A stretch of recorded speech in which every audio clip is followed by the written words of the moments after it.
All right, everybody, welcome back to Chapter 2, Mastering the Basics of Exposure. Now that you're seeing a world through a photographer's eye, and you have your camera dialed in with a pro setup, it's time to master the core of photography, the exposure triangle. Now, this chapter, we're going to walk through 3 pillars of exposure: your aperture, shutter speed, and ISO. But unlike generic tutorials, I'm going to show you how to use them with manual mode and auto ISO, and that system that I personally use across all my professional jobs. You see, you have the exposure triangle. The exposure triangle consists of 3 interdependent elements. You have aperture, which controls how much light enters through the lens and affects the depth of field. You have your shutter speed, which controls how fast or slow the shutter actually captures, and that's how we get motion. And then we have ISO, which is your sensor's sensitivity to light. So your sensor becomes more sensitive, but yet it gets more grain and more noise. Now, together, these 3 things work in tandem to produce properly exposed images. If you adjust one, it affects all the others. In traditional photography, you have to balance all 3 of these things manually. What is this? But in the system I'm going to show you, the manual auto ISO system, we're going to either just lock and leave the aperture alone. We're going to manually control the shutter speed for fast and slow moving subjects, and then we're going to let the auto ISO on the back with exposure compensation float within a safe range. This, my friends, is going to give you the creative control without wasting time diving through menus or missing shots. For instance, when I have a bird that's going to go fast, I roll my shutter speed up and I go to about 1/2000th of a second and I get the bird in flight. When the bird perches, I'll roll it back down to like 1/200th of a second or even 1/500th if it's a jittery bird. And then that is how I get my ISO down, by using a slower shutter speed. In the meantime, my aperture is just staying stationary. Most of the times with lenses like this is called a fixed aperture lens. I can set it at f2.8 and it stays on f2.8. I set it on f4, it stays on f4. These are what's called variable aperture lenses, and there are a lot like these, and usually if you buy a new camera and you get a kit lens, you'll get what's called a variable aperture lens. This is the RF 200 to 800 millimeter. This starts at f6.3 when it's in 200 millimeters. When I zoom out to 800 millimeters, at the telephoto end of things, it now goes to f9. A lot of people will think, well, f9, you're not going to get any background blur. But I'm going to show you some tips and tricks later. I actually got more background blur with an 800 millimeter f11 than with an 85 millimeter f1.8. Yeah, you heard that correct.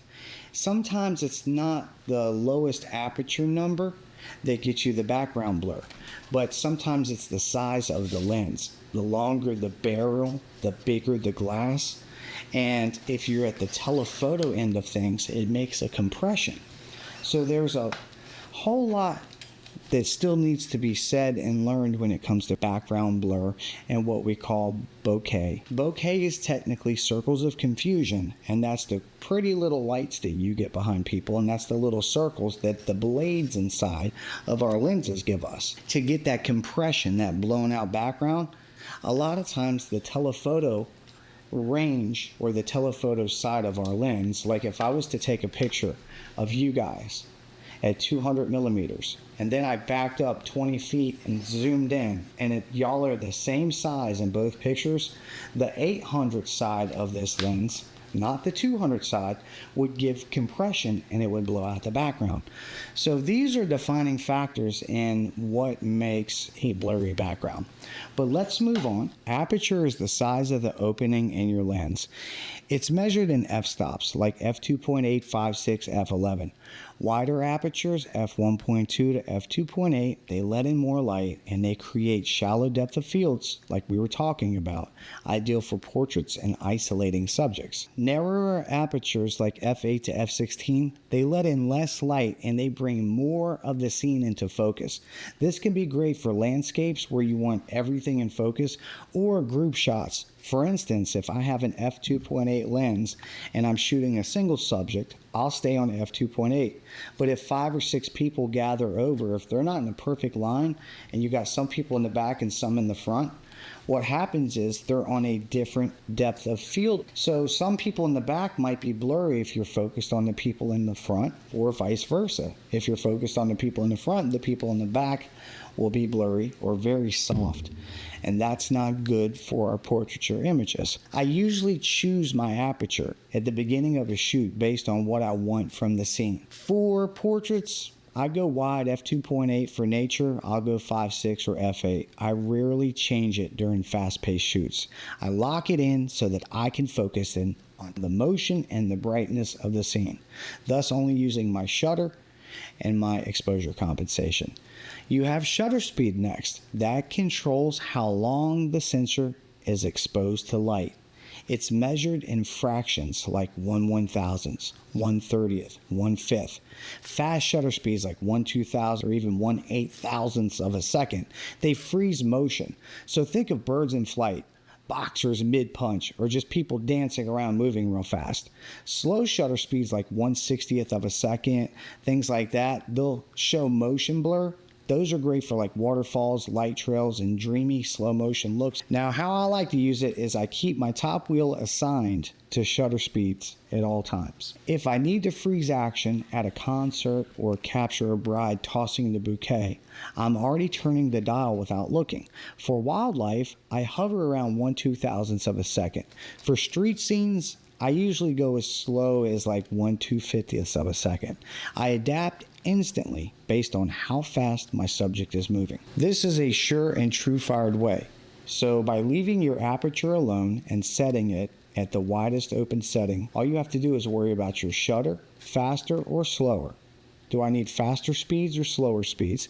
And then this is going to be your exposure compensation.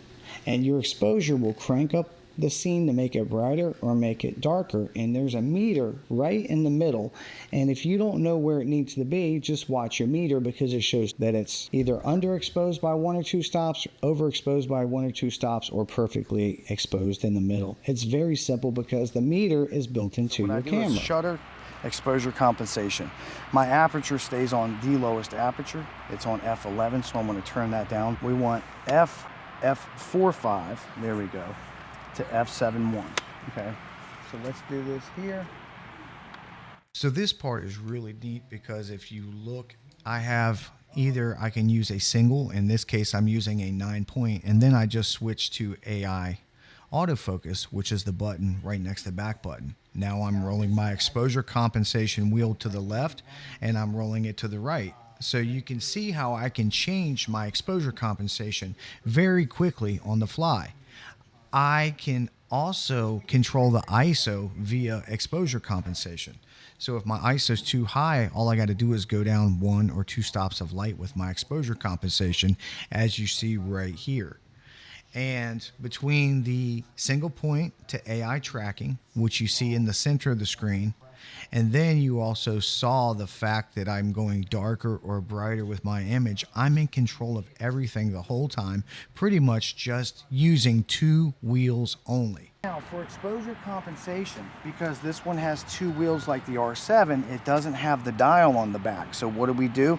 We turn this into the dial, right, Sharon? Mm-hmm. So this is our exposure compensation. So you got your shutter, your exposure compensation. And how this helps you in the field by having manual with auto ISO is if the bird's going fast, fast shutter. If the bird's going slow, slow shutter. Fast, slow. That's it. If the bird is too bright, what do? We turn down the exposure compensation. For something like this, my exposure is not going down and it's barely going, there it goes, now it's going up. You know why it's not going down anymore? Because we need a faster shutter. If I had a shutter speed, because it's so bright out, see? Now we can go 3 stops this way or 3 stops this way.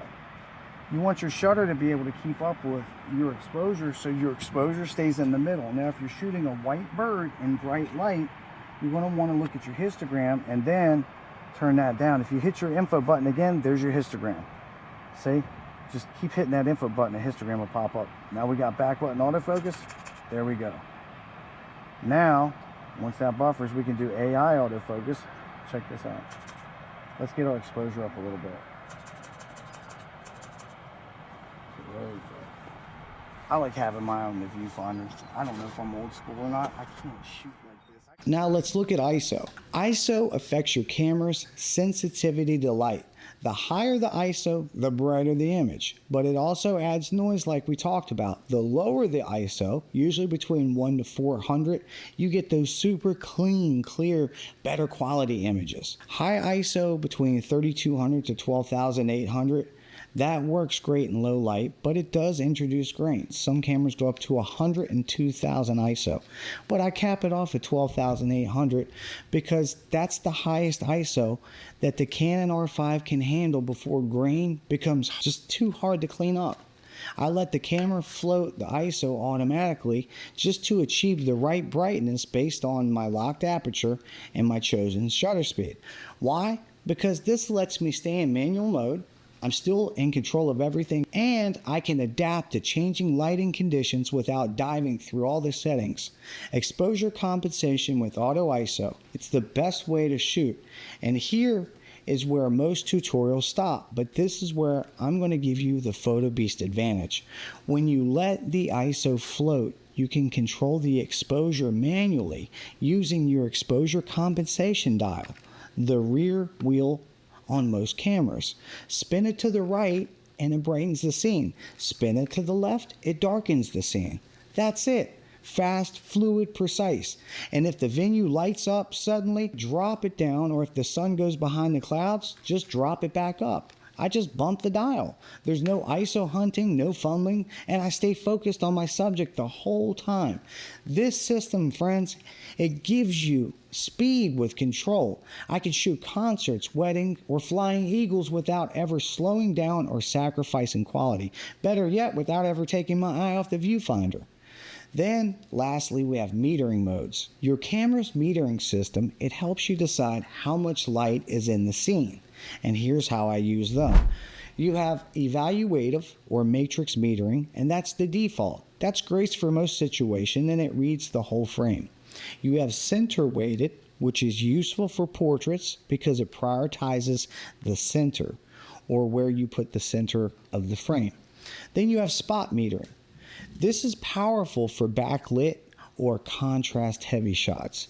It measures a tiny area. I'll use this in very difficult lighting situations. Even with auto ISO, metering modes matter. It tells the camera where to calculate your exposure from. If you combine the right mode with the rear dial, you'll end up sculpting light just like a painter. I would like for you to try these exercises using manual mode with auto ISO and your brand new wheel setup.